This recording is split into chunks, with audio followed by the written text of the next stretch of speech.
Hi hello welcome to Shivapuja nets. ఈరోజైతే మనము 2 కలర్స్లోని మనకి 3 సైజెస్ ఉన్నాయండి. గోల్డ్ అండ్ పింక్లోని మనకి 3 సైజెస్ అవైలబుల్గా ఉన్నాయి. ఇప్పుడైతే మనం చూడండి. ఇదైతే 9 ఇంచెస్ అండి. చాలామంది చాలా రోజుల నుంచి అడుగుతున్నారండి. ఇప్పుడైతే మన దగ్గర స్టాక్ అవైలబుల్గా ఉంది. నెక్స్ట్ కలర్స్ కూడా వస్తాయండి, ఒక 15 డేస్లో వస్తాయి. ఇదైతే 9 ఇంచెస్ అండి.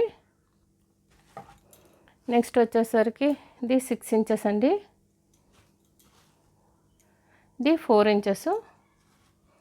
నెక్స్ట్ గోల్డ్ వచ్చేసరికి ఇది 9 ఇంచెస్ అండి. గోల్డ్లో కూడా మనకి 9 ఇంచెస్ అవైలబుల్గా ఉన్నాయి. ప్రజెంట్ అయితే 2 షేడ్స్ మనకి 9 ఇంచెస్లో అవైలబుల్గా ఉన్నాయండి. నెక్స్ట్ వచ్చేసరికి ఇది 6 ఇంచెస్ అండి. ఇది వచ్చేసరికి 4 ఇంచెస్. ఎవరికైనా కావాలనుకుంటే స్క్రీన్పై ఉండే నెంబర్కి వాట్సాప్ మెసేజ్ చేయండి.